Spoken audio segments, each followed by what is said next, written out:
Discovery. The Zorthan exploration vessel glided silently through the void, sensors probing the inky darkness for signs of life or resources.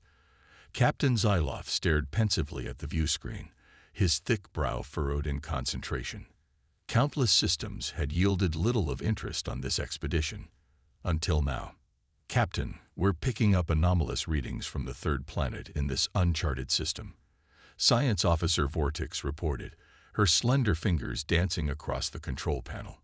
Detecting high levels of refined metals, complex organic compounds, and structured electromagnetic emissions. Zyloth's eyes widened.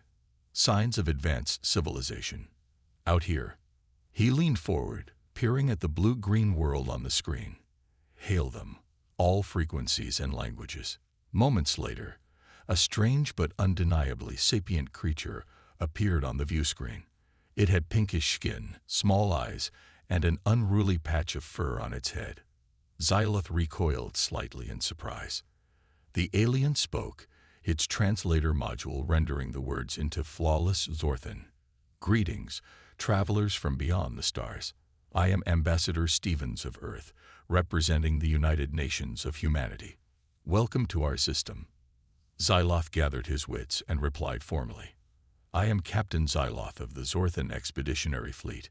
We come in peace, seeking to establish relations with galactic neighbors. Your civilization was unexpected. Stevens smiled. Humanity is full of surprises. Please, join us on the surface. We have much to discuss. Upon landing, the Zorthans were astonished by the vibrant, diverse megalopolis that greeted them.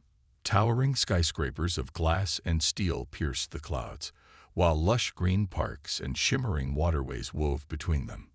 Sleek vehicles darted through the air, ferrying humans of all descriptions to unknown destinations. It was a world of boundless energy, innovation, and life. In the great hall of the United Earth Embassy, Zyloth and his crew sat across from Ambassador Stevens and her entourage. Ornate murals depicting scenes from human history adorned the walls, showcasing triumphs of art, science, and unity. Your species is truly remarkable, Zyloth began. But I must confess my confusion. How have you advanced so far without the Galactic Council ever detecting your presence? Stevens leaned back, steepling her fingers. Our history is complicated, but suffice it to say, we've always been an unconventional bunch. Perhaps it's time we shared our story with the galaxy. Revelation. Zyloth and his crew pored over the vast archives the humans had provided, their astonishment growing with every passing hour. The historical records painted a picture of a species that defied all known patterns of galactic evolution. I don't understand, Vortex muttered, her large eyes reflecting the glow of the holo display. Every spacefaring civilization we've encountered has undergone some kind of great filter event, a war, a plague, an ideological purge that unified them under a single banner. But the humans never had one, Zyloth finished, shaking his head in disbelief. They maintained their incredible diversity through every stage of their development. Hundreds of nation-states, thousands of languages and cultures, all coexisting and advancing together. As the records reached the modern era, the Zorthans learned that humanity's united front masked an even greater complexity. Countless factions, corporations, religions, and subcultures thrived within the framework of planetary government, each pursuing their own agendas and innovations. Ambassador Stevens smiled enigmatically as Zyloth expressed his bafflement. Many have underestimated humanity's resilience, she said.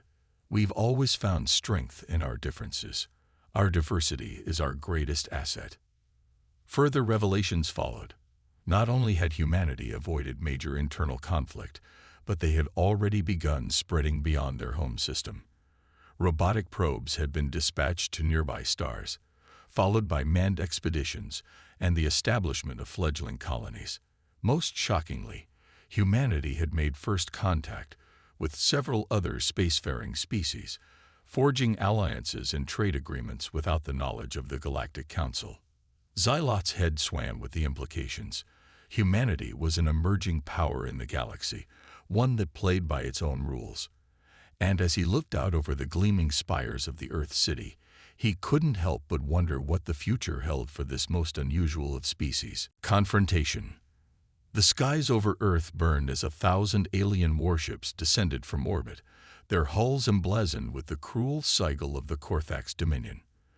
The Galactic conquerors had come for humanity, just as they had come for so many other worlds, to subjugate, to enslave, to erase all traces of resistance. In the command bunker beneath Geneva, Ambassador Stevens stood shoulder to shoulder with the leaders of Earth's myriad factions, watching the holodisplays with grim determination. Xyloth and his crew were there too, having pledged their support to their human allies. "We've faced worse odds before," Stevens declared, her eyes hard as diamonds. "Humanity doesn't bow to tyrants." Around the world, an incredible mobilization was underway. Armies and fleets rallied to defend their cities, armed with advanced weapons and vehicles that the Zorthans had never seen before. From the sleek fighter craft of the European Federation to the towering Mecca of the Pacific Rim Alliance, Earth's defenders represented a dizzying array of styles and strategies. And yet, against all expectations, they'd fought as one. The Korthax, accustomed to crushing primitive worlds divided by petty strife, were caught off guard by the ferocity and coordination of the human resistance. Their initial assault waves were decimated in a hail of missiles, laser fire, and exotic energies.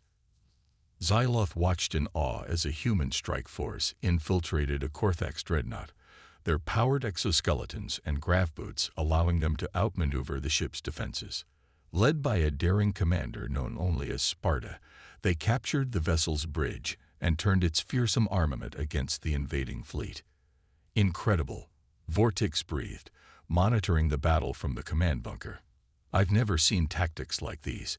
It's as if their chaotic nature allows them to adapt and innovate on the fly." Ambassador Stevens nodded, a fierce grin spreading across her face as more and more Korthax ships fell from the sky. "That's humanity for you," she said. "We don't play by the rules. We change the game." Unification. In the aftermath of the Korthax invasion, a new era dawned for humanity and the galaxy at large.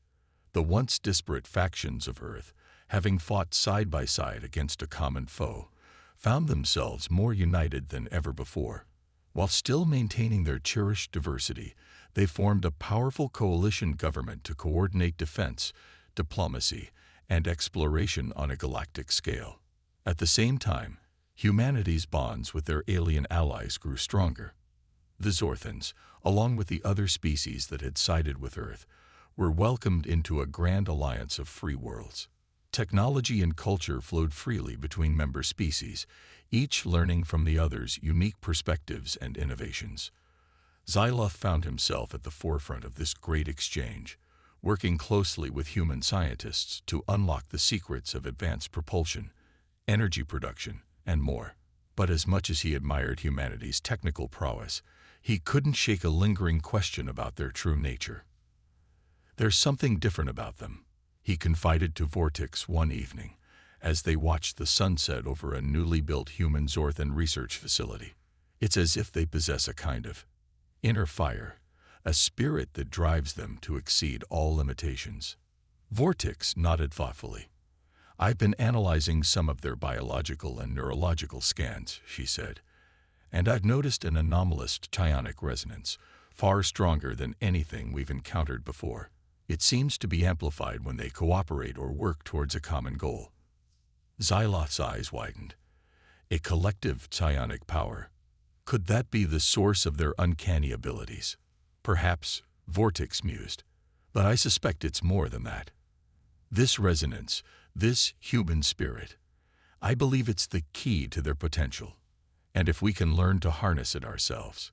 Together they gazed up at the stars, wondering what marvels and challenges the future might hold. For now, one thing was certain. Humanity had changed the galaxy forever, and there was no going back. Ascension. Years turned into decades, and decades into centuries. The alliance forged in the crucible of the Korthax War had blossomed into a galaxy-spanning civilization, with humanity and their allies at its core. Wonders of science and culture flourished as the member species combined their knowledge and resources to push the boundaries of what was possible. At the heart of this great endeavor were the human psionic adepts, their powers now honed to an incredible degree. Working in tandem with the finest minds of a dozen species, they had unlocked the secrets of the cosmos itself, mastering feats that had once seemed like the stuff of legend. Xyloth, now an elderly statesman, watched in awe as human teleporters wove the fabric of space-time, connecting distant worlds with shimmering portals. Human telepaths communed with the myriad races of the galaxy, fostering understanding and cooperation on an unprecedented scale. And human precognitives peered into the mists of the future, guiding the civilization towards a brighter tomorrow. But even as humanity ascended to the pinnacle of galactic power, they never forgot their roots. The same diversity and adaptability that had served them so well in the past continued to be their greatest strength. From the glittering arcologies of Earth to the far-flung colonies at the edge of known space, human culture remained a vibrant tapestry of ideas, traditions, and ways of life. As he looked back on the long and winding road that had led to this moment, Xyloth couldn't help but marvel at the profound impact a single species had made. The chaotic, unpredictable, endlessly fascinating human spirit had shaken the galaxy to its very foundations, and in doing so, had paved the way for a new age of wonder and possibility. To think that we once considered them an anomaly, he chuckled to himself, gazing out at the stars from the observation deck of his old ship. But perhaps that was always the point. In a universe bound by rules and patterns, it took something truly extraordinary to break the mold. Something like humanity. With a contented sigh, Xyloth leaned back in his chair, letting his thoughts drift to the countless adventures and revelations still to come. For in a galaxy remade by human hands, one thing was certain. The story was far from over. In fact, it had only just begun.